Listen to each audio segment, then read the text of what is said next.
The strategic game of the Inner Sphere's great houses has always been about striking first, striking often, and attempting to ensure strategic primacy through overwhelming investment in strategic materials. Unfortunately, everyone else operates on the same principle, and thus the sport of the Inner Sphere is frequently war.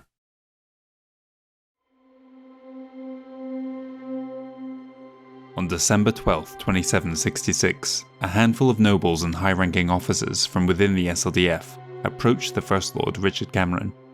Chief among them was Colonel Hanny Schmidt of the Royal Black Watch. They had grave concerns about the number of Rimworld's army troops that had been deployed to the Terran hegemony over the last 6 months. Their reported numbers did not come close to aligning with the reality on the ground, and they urgently wished to see Cameron take action on the matter. Regrettably, the First Lord rebuffed and dismissed them. It's quite possible that Richard too was aware that something was going on. His actions earlier that year point to some level of mistrust regarding the RWA. Cameron did decide to reach out and contact another about his worries, but regrettably it was not Commanding General Alexander Kerensky, with whom he had little bond or connection, but rather the President of the Rimworld's Republic itself, his longtime friend, Stefan Amaris. He requested that the Periphery Lord come to Terra so that they might discuss the issue. When Amaris received the letter, he knew that the time had come at last to launch the final phase of his master plan, Operation APOTHEOSIS.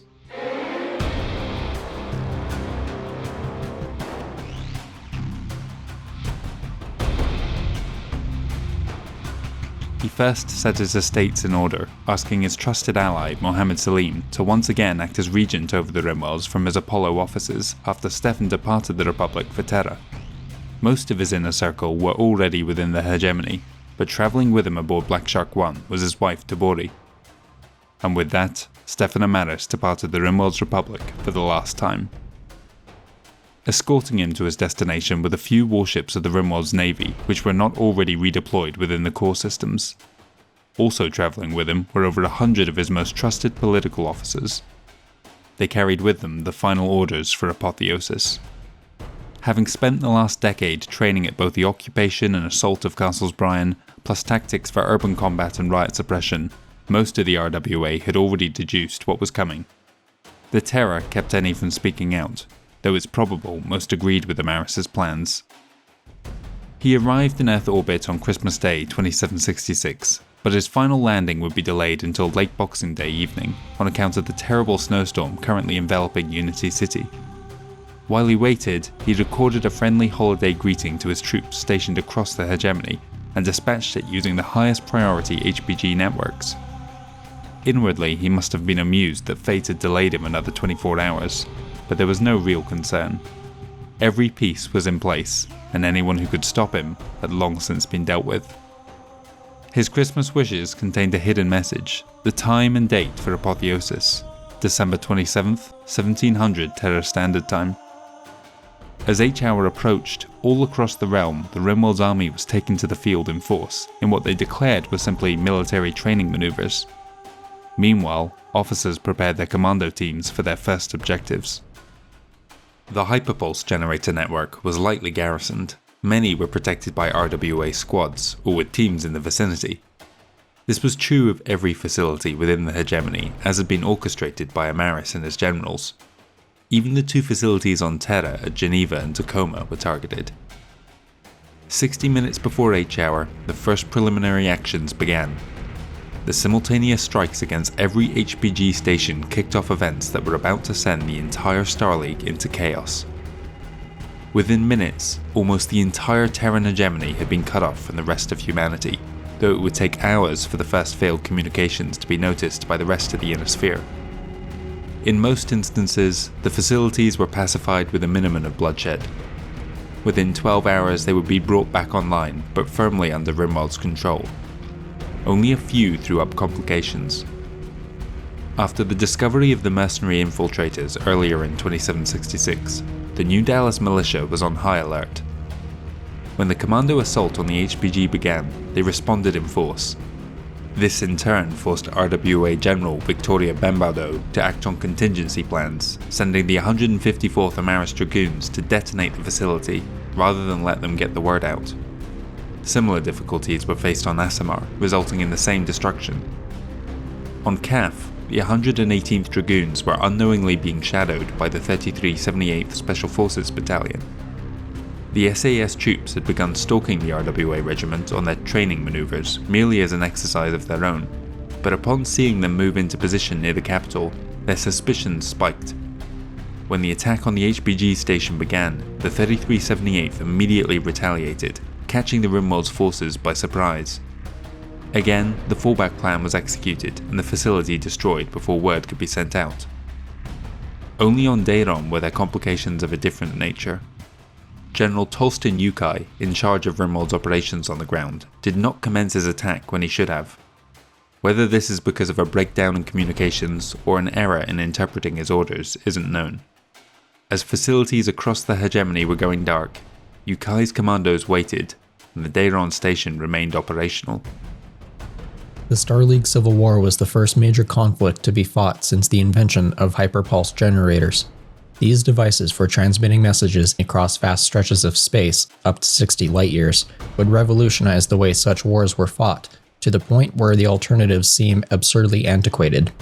Some conspiracy theorists even question whether the early wars of man's expansion into space actually took place. After all, how could the militaries of these proto-states coordinate their actions across star systems without the existence of the HPGs? While military strategists in the 28th century salivated at the new potential they offered, they hadn't contemplated the complications that would now arise in the event that access to the network was cut off. The old method of chaining courier jump ships to relay a message, affectionately known as the Pony Express, had fallen out of practice, the costs too high to justify when the HPGs were becoming so ubiquitous. During the Reunification War, the SLDF had trial technology during Operation Mailed Fist, known as Black Boxes. These precursors to the later Star League communications network allowed for small but useful bursts of data to be sent instantaneously in much the same way. Ultimately, they were discontinued after the emergence of better alternatives. Had the SLDF maintained even a handful of these small but portable devices, Amaris's blackout would not have had nearly the same success. As it was though, the entire Inner Sphere learned at once how reliant they had become on hyperpulse technology, and the dangers they would face should they lose access to it. The second phase of Apotheosis began within 30 minutes of the HPG strikes, though the precise time varied between systems. Every major SLM presence within the Terran hegemony was being tracked and shadowed by a larger RWN consignment. Furthermore, along the border with the rest of the Inner Sphere, warships were in position to lock down all standard jump points. Every other system had a handful of assault dropships in place, ready to do the same. Despite having a navy second only to the SLN in size, the RWN could only achieve their local superiority through the sudden reactivation of over 100 warships of the Star League Reserve Fleet. The naval action began when Rimworld's ships suddenly declared a state of emergency, demanding that all jump ships in the vicinity shut down and prepare to be boarded. Simultaneously, saboteurs and infiltrators within the crews of the recharging or defense stations assisted marine detachments in seizing and shutting down those space facilities. Any who did not comply were branded terrorists and ruthlessly destroyed.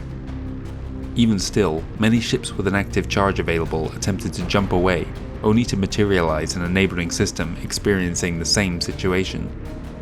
Very few jumped into another member state, bringing only fractious reports on what had happened. In the Davion system, the jump points were quickly subdued, but the distress calls soon reached the planet itself, as they did in many systems. General Yukai leapt into action, but was beaten to the punch by Governor Paulo Varelas, who desperately sent HPG messages to every planet in range. Unfortunately for those on Davion, every other world had already been cut off, and the facility was destroyed minutes later by RWA commandos. Most of the warship engagements came down decisively in favour of the RWN. 20 such battles were fought between the fleets of the Star League and those of the Rimworlds. 17 of those were small affairs involving only 1 to 3 SLM warships of the garrison fleet, and just enough opponents to overwhelm them. Those civilians who witnessed the naval ambushes quickly realised that there was no state of emergency as declared by the Periphery ships. but the sight of those monstrous vessels slugging it out made them acutely aware of how powerless they were to stop things. The battle at New Earth was the largest naval engagement since the Reunification War, a distinction it would hold for less than an hour. 20 RWN warships were poised and ready to launch their assault on what was the second most important planet within the Terran hegemony. In system was another supply convoy, this one led by Commodore Altran Serdamba, with a larger escort of 14 vessels. His flagship was the Luxor-class heavy cruiser, SLS Vandenberg. This was one of the newer classes of vessel within the Starleague Navy, a product of political backdoor dealing perpetrated by Craig Kovacs and his allies at Mitchell Vehicles, but nevertheless it was an extremely capable warship. It might have been an even fight, were it not for a recent arrival that threatened to throw the Rimworld's plans into disarray. Admiral Franziska Niemanen of 9th Fleet was over 80 years old and had recently announced her intention to retire. On his way to replace her was Vice Admiral Dimitrios Romulo. He had just left Terra aboard his Texas-class flagship SLS Wales, and had joined as escort another trio of warships to Serdamba's convoy. They were waiting for the last of the supply dropships to assemble when the RWN struck. Their first targets were the two flagships, but the Commodore's flotilla had been in the middle of combat drills and responded almost immediately to the attack. This gave the Admiral's crew time to reach their own ready stations. Once they joined the fray, the heavier Starleague vessels gained the upper hand. Over the course of the next half hour, the two fought a vicious battle, during which Romulo lost his Congress-class frigate, whereas Serdamba's comparatively lighter flotilla lost a further 7 craft. The RWN by comparison suffered the loss of 14 warships before they withdrew. Still in the dark as to what the wider objective was, Romulo ordered the surviving escort flotilla to secure the Apollo 4 shipyards, while his SLS Wales and the supply convoy prepared to depart the system altogether, leaving for a hidden facility within the hegemony a day later. The jump points within the Terran system itself came under the same attacks as were happening elsewhere across the hegemony. The first targets were the twin space stations, Versailles at the zenith and Brandenburg at the nadir. Since these were primarily civilian structures, they were taken over in short order by the RWA Marine detachments. Simultaneously, the dozens of SLS vessels at the jump points came under assault. The primary targets were the rare warships housing HPGs. Nuclear weapons were used liberally to ensure that no warnings reached Earth, though the HPG stations had already been taken over 30 minutes earlier. The only facility still operational was the SLDF headquarters outside the War Academy on Mars, which was beyond the reach of the RWA commandos. That complex would be dealt with in the coming hour. Despite the loss of hyperpulse communications, the Starleague could still communicate using traditional means. Even travelling at the speed of light though, the warnings would take hours to reach Earth. Those ships that survived the initial blasts engaged their attackers.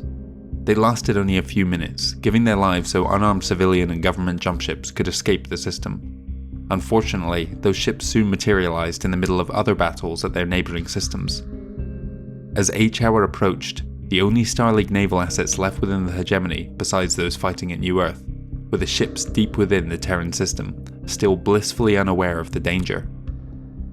Stefan Amaris and his escort marched across a sunny city plaza, blanketed in a crisp layer of snow.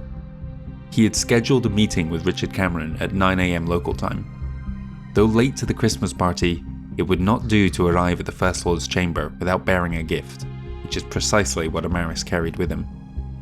Looking up at the sky, Stefan searched for any signs that things were not going to plan, but all was quiet. He'd received confirmation that the Geneva and Tacoma HPGs were offline, but as far as events in space went, he was as in the dark as everyone else. Responsible for the defense of Unity City was the Royal Blackwatch, arguably the most elite force within the entire SLDF. Every MechWarrior in the regiment was a graduate of the Gunslinger program. 2 battalions of mechs had the wider responsibility of defending the city, while a battalion of jump infantry acted as the Palace Guard. With H-hour just minutes away, 1 mech battalion was currently patrolling in isolated lances, while another was holed up in their barracks at Fort Cameron, just south of the city. Above the city, a Blackwatch fighter squadron kept vigil. As the Rimworld's president entered the royal palace, the guards posted at the entryway granted him and his retinue access without complaint, Such was Amaris' familiarity around the court of the Star League. As he strode through the halls towards the throne room, he glanced around at the hidden emplacements, foxholes, and archaic arrow slits, each concealing loyal Cameron troops. None moved to stop him. 5 minutes before H-hour, many of the RWM warships at the Zenith and Nadir jumped to proximity Lagrange points closer to Terra, joining forces with fresh Rimworld's vessels awaiting their arrival. Their second wave of objectives included Mars and Venus, plus Columbus Station and the Ian Cameron shipyards in orbit above them. The planets themselves were quickly subjected to orbital bombardments and nuclear strikes, the most important target of which was the SLDF HPG on Mars. Again, conventional transmissions were dispatched, but would take precious minutes to reach those stationed on Earth. As the Rimworlders turned their attention next to the orbital facilities, more warships were jumping from the outer reaches of the system to pirate points above Terra. At Columbus Station, 14 warships were destroyed while still docked at the Naval Command Base, only 2 escaping the nuclear detonations to join with the 7 patrolling vessels to put up a desperate but short-lived defense. At the shipyards, the RWN took careful aim only to destroy defensive installations, while leaving the 17 incomplete or unoccupied warships undergoing service intact. Marines moved to take control of the facility for themselves. The Ares Conventions were an interesting idea. After Tentavel was rendered into the past tense, the great houses of the Inner Sphere realized 2 things. 1. It was entirely possible to reduce a strategic objective into a skid mark by employing the full weight of your arsenal, and 2. Irradiated craters typically aren't valuable as strategic objectives. Thus, we have the Ares Conventions. Or as I like to see them, the Ares Guidelines. Because paper does not beat rock anywhere outside of children's games, the Ares Conventions were at best a common understanding to the conduct of conflict to ensure that targets remained whole and capturable instead of past tense and largely vapor. The Ares Conventions governed war by informing warring parties of standards in conflict, which would be independently observed, and if everyone agreed, there would be more than enough conquest for everyone, without the threat of glassing ourselves into the Stone Age. At least, that was the theory. That's not to say the Ares Conventions were perfect. They weren't. The Ares Conventions were in fact a strategic feel-good measure, which never really definitively stopped the excesses of war. It merely identified that excess for all to see. The preamble to the Ares Conventions states that we, the undersigned, on this 13th day of June 2412, in accordance with our commitment to preserving human life, do solemnly pledge to prevent the loss of civilian life in war. Let this document testify to our desire to end these senseless atrocities attendant upon human conflict, and our pledge to uphold the ideals contained within this convention or suffer the harshest of consequences. While lofty, these words were hollow. Of these 6 articles, 18 appendices, and 320 pages, the Ares Conventions were signed, and then, immediately thereafter, violated.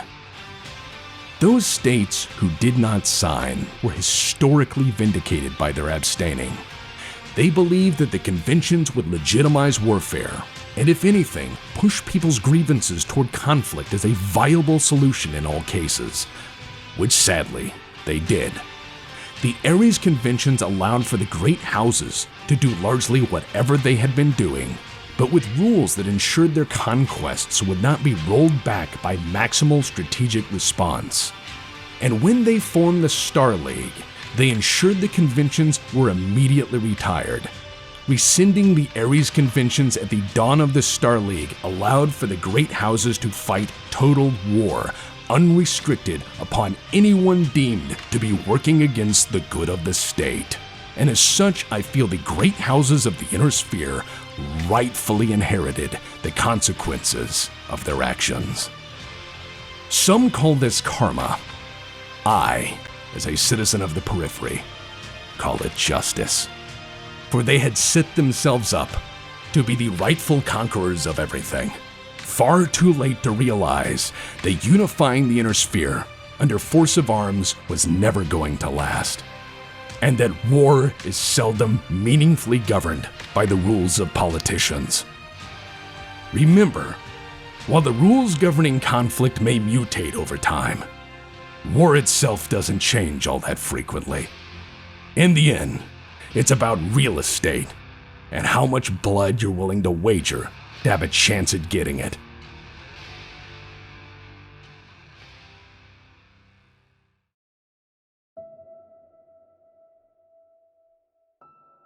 Stefan met Richard within the throne room.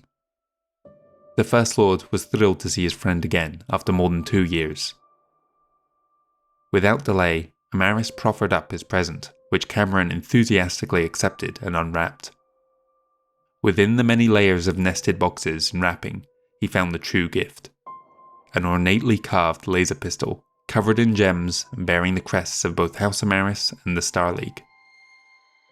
Smiling, Amaris took hold of the weapon and raised it aloft so that the early morning sun reflected off the many jewels. The assorted flags of the Star League began softly trembling as the first distant explosions reached those within the audience chamber. Similar detonations were occurring at key installations across the planet and the wider hegemony. Amaris spoke in a soft whisper. "It has begun." H-hour. It was the moment that the Amaris family had been building toward for generations. Plans set in motion more than a century earlier finally came to fruition, and the Cameron Star League would now receive their just desserts. But despite their efforts, the Amarises almost came undone in the face of incredible resistance from the hopelessly outnumbered SLDF defenders. APOTHEOSIS would go down as one of the best executed military coups in history, and yet for those first 24 hours, the entire operation balanced on a knife's edge. The events of the Amaris coup are legendary. Every schoolboy knows what transpired inside the throne room at Unity City on that terrible day. But with such an infamous event, it can be easy to forget that those who lived through it were not aware of what had transpired until long afterwards. With the benefit of hindsight, we can see ways in which the SLDF could have brought the Amaris takeover to a swift end. But in that moment, their sole focus was reaching and ensuring the safety of the First Lord, a goal that, unbeknownst to them, was beyond their abilities from the very start. 1,000 pieces of Operation Apotheosis were about to move in perfect synchronicity, kicking off 100,000 reactionary moves. The 24 divisions under the command of Generals Scoffins and Legos were strategically placed to overwhelm the defending regular army in as short order as possible, but they had a mammoth task ahead of them. While Apotheosis called for a complete takeover of the entire hegemony, the true fight was always going to take place on humanity's homeworld. Terra was at the time the most heavily defended planet in existence.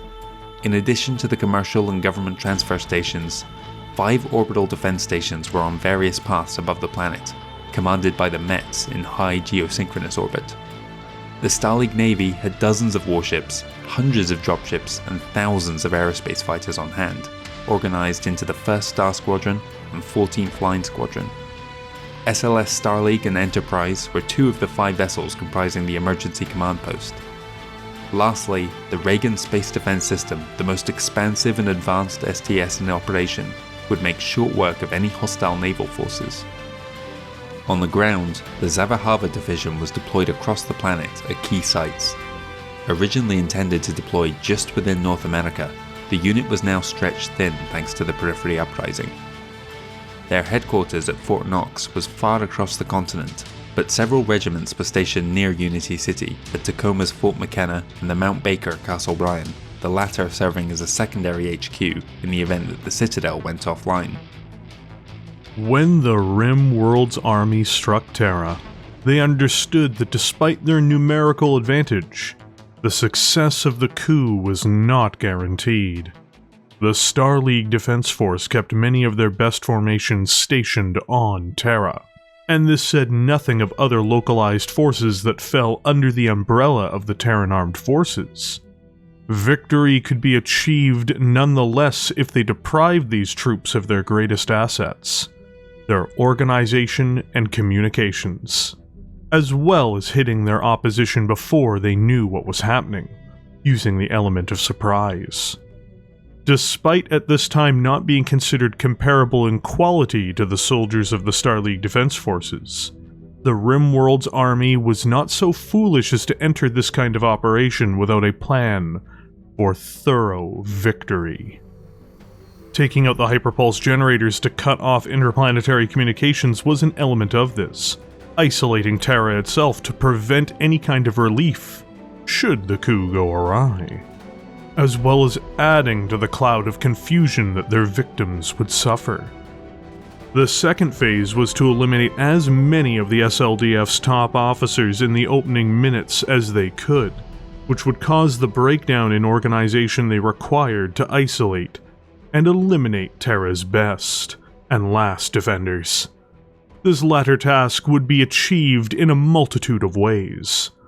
Just as Operation Guillotine had heralded the arrival of the secret army during the Periphery uprising, H-Hour was marked by the death of several high-ranking generals and colonels, often assassinated by Rimworld's agents either embedded in their staff or by their once-thought-of allies in the Rimworld's army.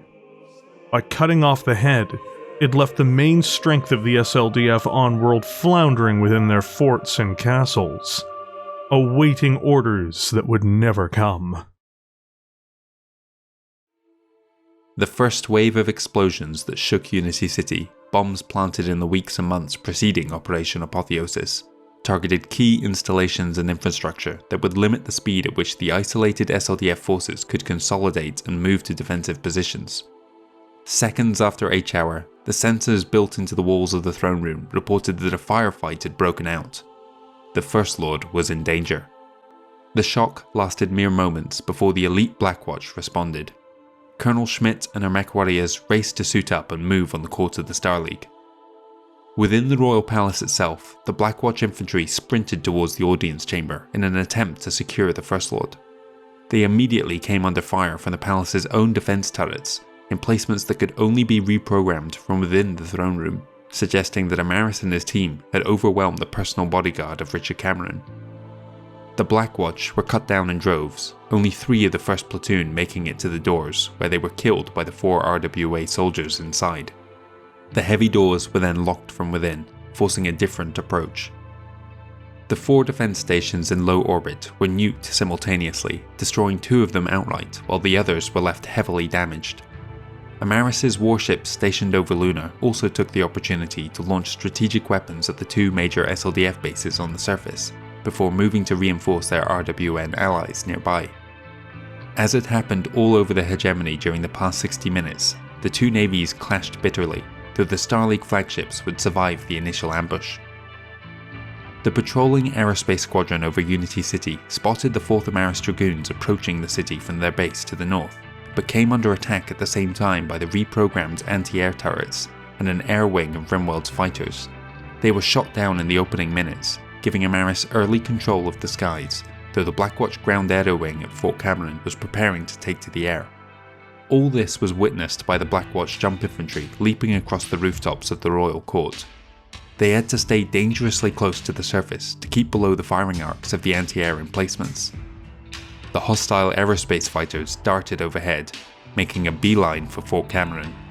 The Blackwatch infantry pressed ahead. The shockwave of a nuclear explosion flattened the jump troopers to the roof of the complex. Looking behind them, they saw a mushroom cloud ascending over the smoking ruins of Fort Cameron. The first wartime detonation to shake Earth in over 800 years had just gone off at the heart of the Star League. Among those incinerated in the blast were the entire aerospace complement of the Blackwatch, and a full battalion of mechs, save for 9 MechWarriors who were fast enough to have already left the base before detonation. Sergeants Carlson, Fettel, Hicks and Southern, Lieutenants Suarez and Yanez, Majors Campbell and McFadden, and Colonel Schmidt herself. Emerging from the fire though was the 30-story monolith that was the Citadel, standing defiantly against the blast. Within the Citadel though, personnel were thrown against the walls by the concussive forces, injuring many. This was followed up by internal explosions, suicide vests worn by the RimWorld's liaisons visiting the complex. Their main targets were the SDS command controls and the Intelligence Fusion Center. Major General Elena Kursata made use of the confusion to fatally stab SLDF Chief of Staff General Tomohiro Musuibe, killing the most senior member of High Command not deployed within the Periphery. Across the planet, similar explosions were going off at other priority targets. Chemical and biological weapons were also employed to quickly subdue SLDF forces at the 4 backup SDS command centers at the Megadi, Manaus, Takayama and Whitecliffs Castle Bryan. Where those failed, the RWA turned to nuclear or orbital strikes in order to level the facilities. With that, the space defense systems were brought temporarily offline, beginning the space battle in earnest. The Space Defense System, or SDS for short, was one of the hegemony's crown jewels in terms of its defense. Jonathan Cameron envisioned a grand automated defensive sphere for his realm, and Usurper Robotics and the Nirasaki Computers Collective would provide. The SDS was highly advanced, bordering on true artificial intelligence, capable of engaging human admirals via a networked battle computer that could draw upon digitized tactics of the best admirals in the SLDF. The system consisted of orbital bases armed with naval-class weaponry, drone warships that carried more firepower than most human-crewed vessels, and supported by numerous drone fighters. The system was extended to ground platforms, capable of firing heavy weaponry from the surface accurately toward orbiting enemy fleets. All of this created a veneer of safety. Should the unthinkable happen where the SLDF fleet would be defeated, the hegemony would remain safe, protected by its AI navy at every jump point. The fact remained, however, that such an advanced system was still reliant on human operators. Amaris's coup would rely heavily on gaining control of this powerful weapon system, and many sites would fall to coordinated attack or through espionage and attacks from within by Republican spies and assault teams. Ultimately, the SDS as a grand shield for the hegemony would be defeated from within. No one at the time of its creation would have believed a foreign power would be allowed such access to the inner workings of the hegemony, and thus the system's greatest weakness would be exploited. Of course, much of this can be laid at Richard Cameron's feet. His naive trust in Amaris would allow him great influence and access to the delicate systems of Terra's defense. 10 minutes after H-hour, the RimWorld's fighters reached Mount Baker and made 3 consecutive nuclear airdrops against the main entrances to that Castle Bryan, severely limiting how quickly the Zavahava division could deploy to assist Unity City. These detonations were seen and felt by the jump infantry who had made it to the roof of the throne room, where they began to cut down into the ceiling. The other Castles Bryan on Terra were targeted in like fashion, the surface levels of many reduced to smoking craters early in the battle. Within the Citadel CIC, Major General R.J. Amadolu had the unfortunate task of trying to coordinate the desperate defense of Earth. His first move was to issue a call to arms, commanding all staff at the base to grab a weapon and prepare to defend the facility. He also ordered a priority evacuation of all High Command generals from the Citadel to Mount Baker. 9 were still alive somewhere in the complex, but only the Director of Administrative Command had so far been located. The city police force, meanwhile, was deploying to defend civilian infrastructure and erecting barricades around the Royal Palace. Emerging from Black Shark 1 and its escort dropships at Unity City Spaceport was a full battalion of RWA battle mechs and 2 companies of mechanized infantry. The mechs moved into the city to locate and destroy the isolated Blackwatch patrols, whereas the APCs raced at full speed towards the palace in an effort to reinforce Amaris. Colonel Schmidt was leading our 2 Lancers to block the 4th Dragoons from entering the city. A strategic bottleneck existed at Gorst Flats, which would give our superior Royal Battle Mechs some small chance of victory over the approaching regiment. Major John Dollard's lead company was the first to be engaged, all 12 mechs ripped to shreds in just a few minutes by overwhelming firepower. Captain Lyndon MacDonald's company attempted to reinforce them, but they too suffered heavy casualties before Colonel Armstrong Ducat ordered a withdrawal. With the SLDF numbers dwindling fast, those within the Citadel took desperate action to try and secure the city. Personnel within the complex left the shielded interior for the nuclear inferno at their doorstep, sacrificing their lives to the radioactive Terra in an effort to clear some of the debris scattered across Fort Cameron's airstrip. If it could be cleared, aerospace fighters and dropships housed in underground hangars beneath the Citadel could be brought into the fight. At Gorst Flats, an attempt to flank the Blackwatch position was driven off. The Dragoons were falling victim to their own targeted destruction of infrastructure, unable to enter the city by any path other than through the unflinching Blackwatch. Ducat called in nearby aerospace fighters, but their first strafing run proved as ineffectual as all prior attempts to dislodge Schmidt and her company. Faced with a seemingly insurmountable defense, the Dragoons got desperate. A second nuclear detonation buffeted Unity City, as Hanny Schmidt and her 8 companions were erased from existence in another blast. Any Dragoon survivors from Dollard's and MacDonald's companies were likewise incinerated. Between the two explosions, a third of the quarter of the Star League had been razed to the ground.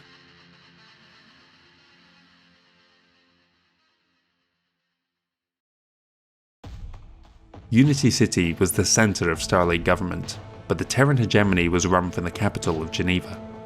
Defending the government complex were the 1st Royal Swiss Cavalry, who soon found themselves under siege from the 17th Amaris Legionnaires and 85th Amaris Fusiliers. The Rimworld's president had given special instructions not to destroy any of the buildings at Geneva, but this made their lives extremely challenging when facing off against the elite Swiss regiment. One of the more touchy subjects when it comes to war, and one that is often overlooked until after the ashes settle, the cost on civilians.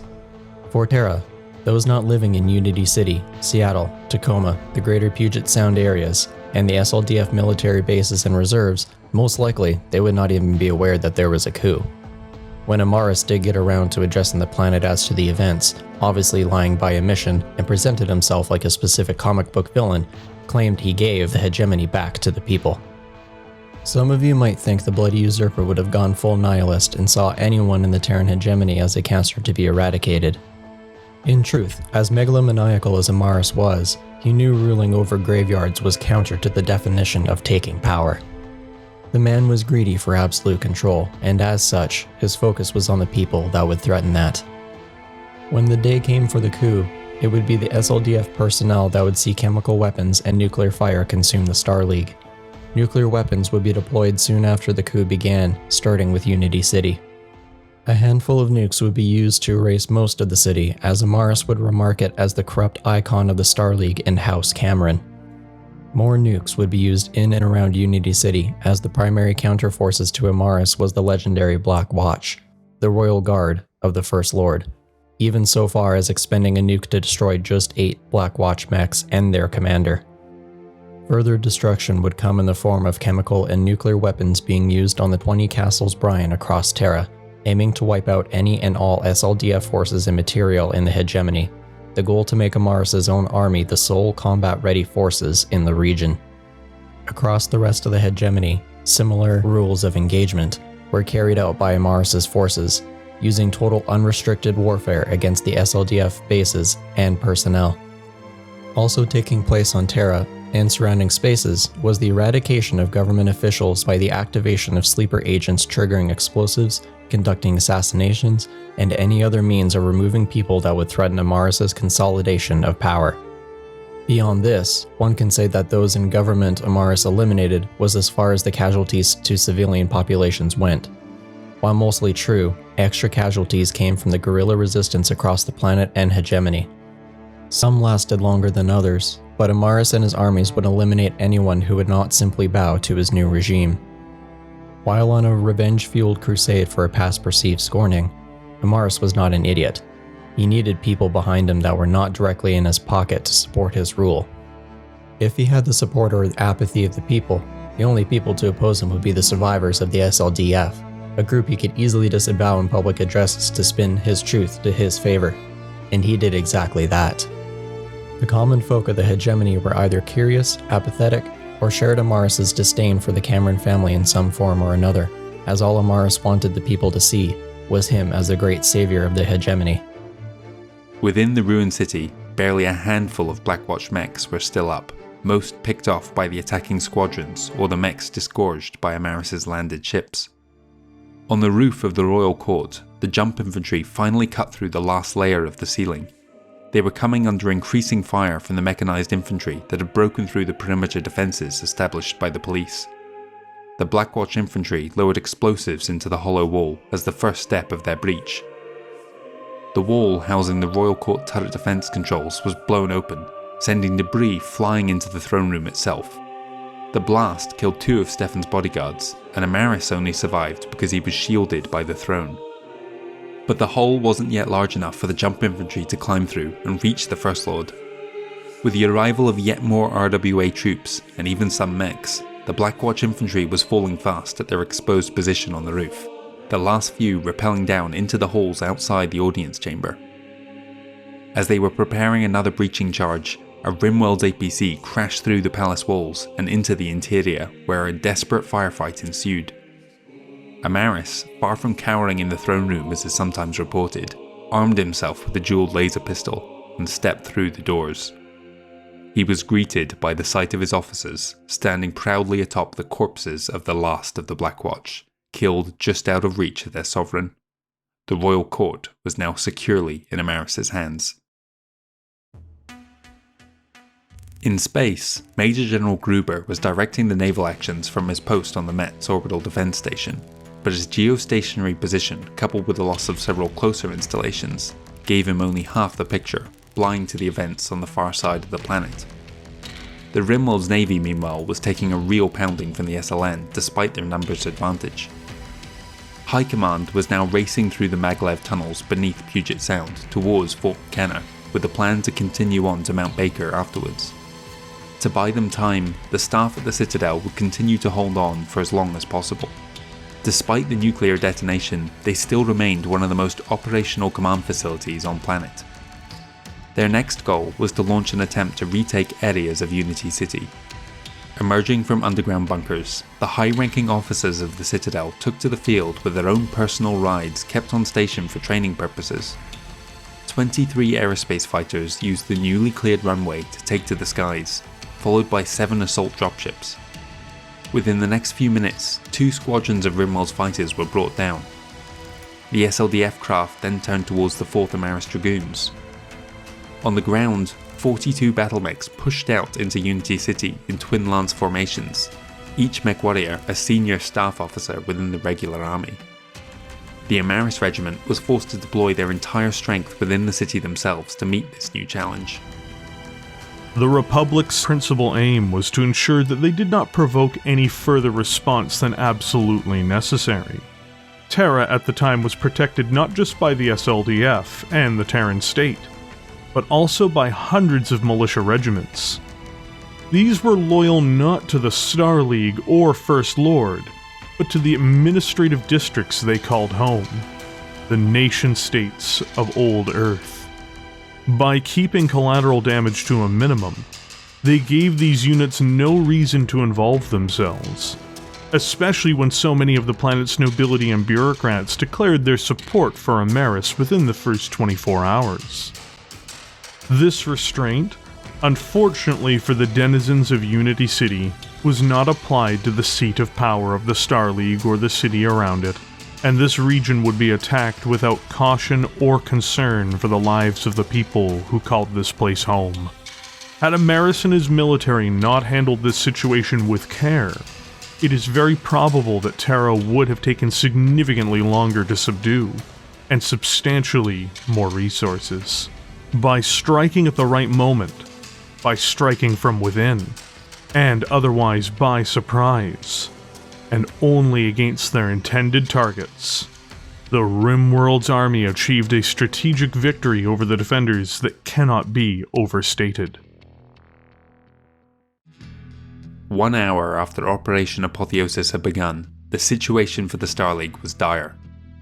By now, the majority of the hegemony planetary capitals were under Rimworld's control, many surrendered without a fight by anti-Cameron governors, and most of the SLDF concentrations had been destroyed. The Ian Cameron shipyards had been successfully captured without the loss of any of the parked warships, granting the RWN access to these vessels. Fort McKenna was now under heavy attack by the 9th Amaris Dragoons, but High Command had already begun the 50-kilometre journey toward the Mount Baker Castle Bryan, arriving before the end of the hour. Unfortunately, as it became clear that McKenna was going to fall, the decision was made to seal the tunnels between there and the Citadel, effectively cutting off everyone still within the facility. It was around this time that the first HPG stations outside the hegemony were noticing the lack of broadcasts from within, though it would take another hour for them to realise that something was seriously wrong. Above Terra, the naval battle was going firmly in favour of the Star League Navy. Half of the Rimwell's warships had been destroyed in the first 60 minutes, at the loss of comparatively few SLN ships. At this juncture though, Vice Admiral Constance Peterson made a critical error. She split the Star Squadron in two and dispatched them to take up positions above the capitals of Unity City and Geneva. The latter used orbital strikes to great effect, causing significant damage to the Fusiliers and Legionnaires below. This defensive position gave Rimworld's Admiral Geoffrey Coultier time to establish a local numerical superiority and assault the SLN above Puget Sound. SLS Star League and that half of the squadron was destroyed entirely. Racing to their aid was Vice Admiral Santiago Markevich and the 14th Line, who made the RWN pay dearly, destroying the flagship of their entire navy, the brand new RWS Stefan Amaris. At this point in the battle for Terra, the controversial decision was made to evacuate the majority of High Command from the planet altogether. The Citadel called in SLS Enterprise and its escorts to hold position and provide cover over Mount Baker, but this exposed several vulnerabilities that the RWN were quick to exploit. Chiefly, without additional support, the Messina and Sumter orbital defense stations were destroyed, leaving only the distant Mets beyond the range of most of the fighting. After almost an hour of delays, the dropships carrying High Command finally departed from their hidden launch platforms within the mountainous Castle Bryan. Of those members of High Command who had been on Earth when the attacks began, 7 of the 9 survivors were aboard the dropships. Despite the friendly air assets from Puget Sound redeploying to assist, the delay had given the Rimwelders time to maneuver their own reinforcements. 2 of the dropships were destroyed outright, while another, carrying Director of Quartermaster Command Aslan Liebeck, crash-landed in central Canada. The 4 that made it to space docked with 2 of the waiting warships, but unfortunately, one of these warships exploded moments after the generals came aboard. A mere 3 ships remained in the 14th Line Squadron, the SLS Enterprise, Theodore Logan, and Kharkov, the latter carrying Directors Sergei Aruzho of the Judge Advocate General Command and Kim Hyung-suk of the Replacement Deployment Command. 90 minutes after being called in to perform the priority evacuation, the surviving warships were disengaging, withdrawing towards the Lagrange point, ready to jump out of system. While the traditional jump points had by this point all been secured by the RWN, there was nothing to stop ships from going further out into deep space, or using uncharted or uncolonized systems to get around. The Kharkov did just that, after which the Enterprise and its sole remaining escort turned and headed back towards the Mets to rearm. General Tamerlan Stephenson, Director of Royal Command, was one of 2 members of High Command who had chose to remain on Earth, now the man notionally in charge of the defense of the planet from his fortress at Mount Baker. He ordered his troops to resist the usurper Stefan Amaris and his malevolent thugs at all costs. However, around this time, Amaris made his first declaration since the beginning of the conflict, threatening to kill Richard Cameron if those within Unity City didn't surrender. Unfortunately, many did and soon suffered the consequences, executed by Rimwell's troops shortly afterwards. Only the Citadel now stood in defiance. The situation at Geneva took a sudden turn for the worse when the Star Squadron suddenly came under fire from the dormant SDS ships which had been brought back online by the RWA. 2 Congress-class frigates were destroyed before the survivors withdrew towards the Mets to regroup with SLS Enterprise. This gave the RWN an opportunity to move their own warships in and launch precision strikes against the Swiss cavalry on the ground, but the regular army troops managed to evade destruction for the time being. only the arrival of 2 mercenary regiments, the 2nd Legion of Fire and General Antilos Legos' own Greenhaven Gestapo, gave the Rimworlds enough force on hand to overrun and destroy the 1st Royal Swiss Cavalry, securing the centre of the Terran hegemony.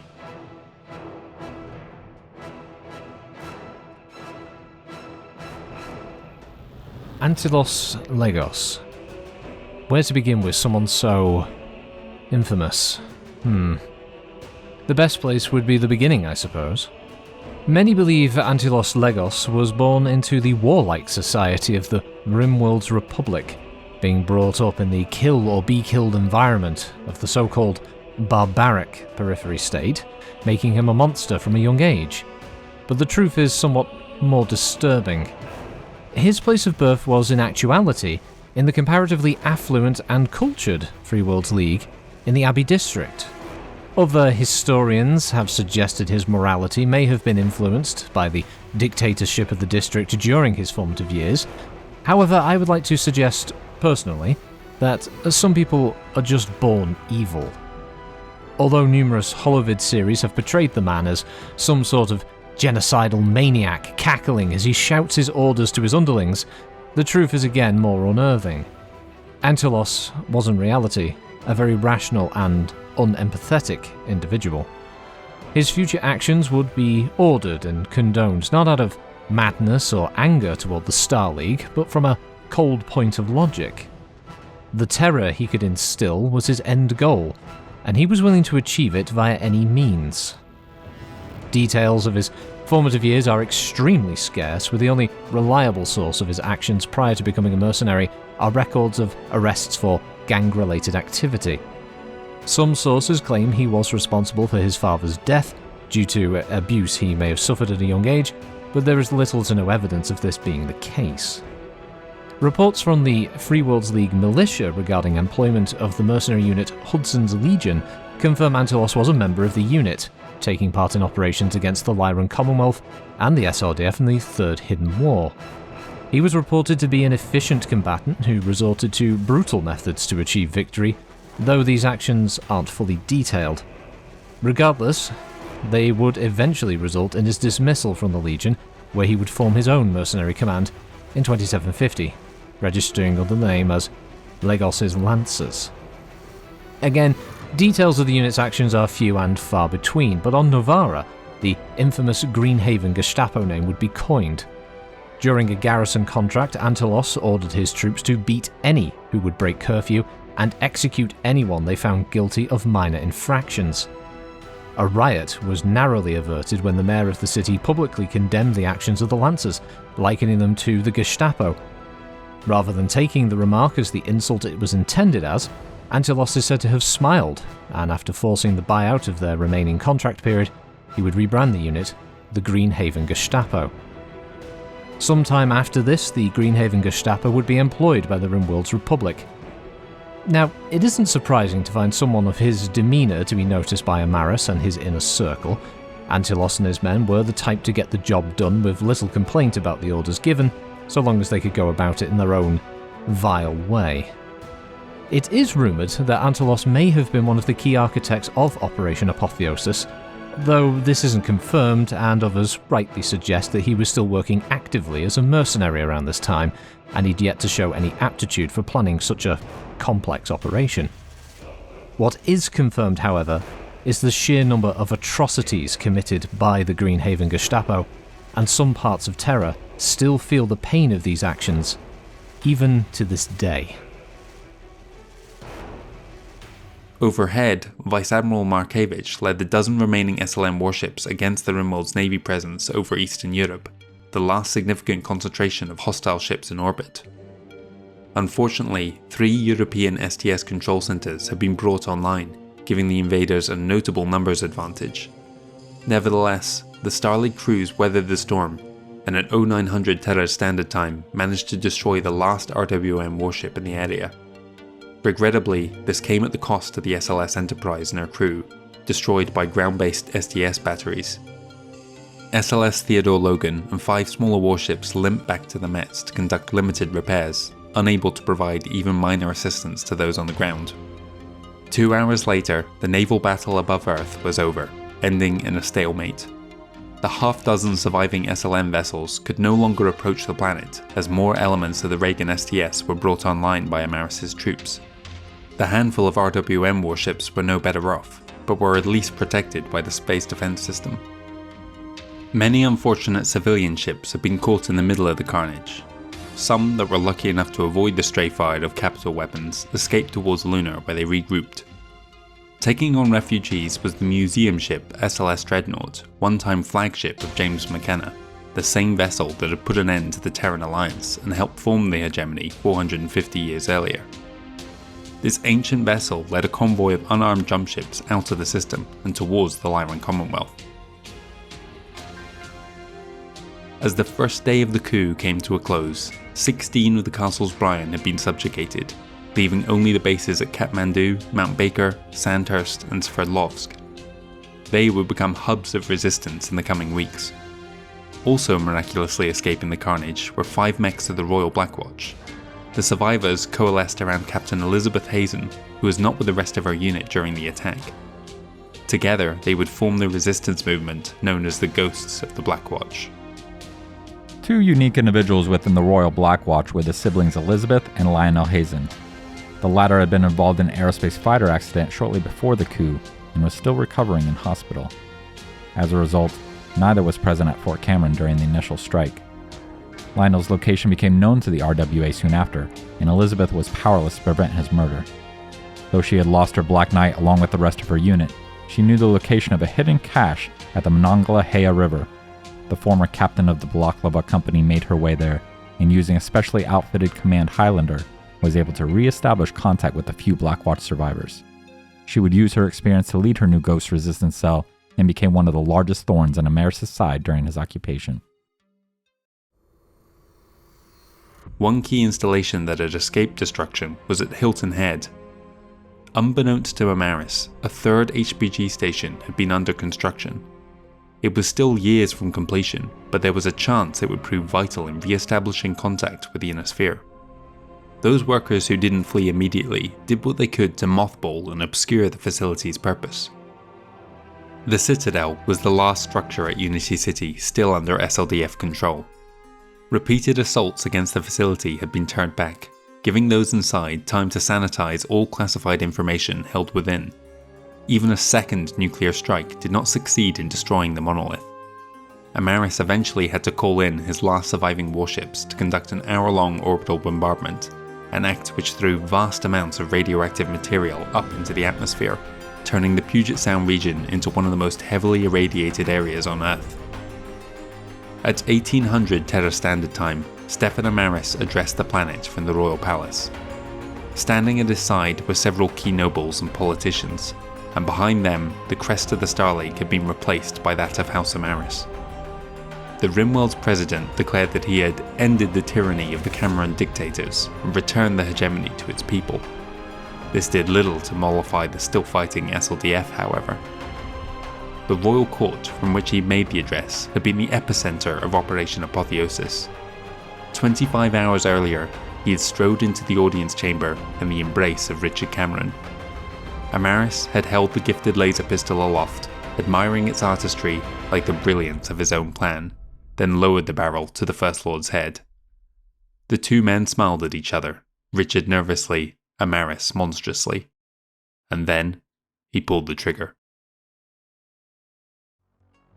As his officers gunned down the Cameron bodyguard, and the city outside erupted into chaos, Stefan Amaris seated himself on the throne of the Star League, and looked down at the headless corpse of his friend the First Lord.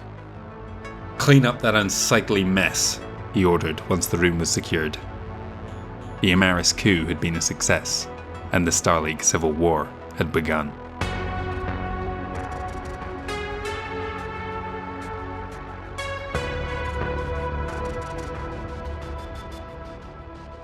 And there we have it, guys, the defining moment in the fall of the Star League.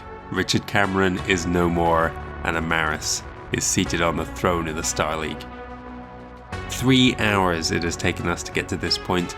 I hope you have enjoyed the journey. We are just halfway through. The rest of the Inner Sphere isn't just going to lie down and take it. No, they are going to go to war. and in the second half of this series we're going to be examining that in detail as Amaris secures his power across the hegemony and the SLDF goes on the offensive. Thank you once again to everybody who contributed. This series just would not be the same without those additions, so be sure to let them know that you appreciate them giving their time. If you have enjoyed this video, the best thing you can do is share it around with others in the community who might also have an interest. Be sure to leave a comment or a like below. I read every one. I always enjoy getting feedback from you guys, try to respond to as many as I can. Thanks again, and join us next time for the birth of the Amaris Empire.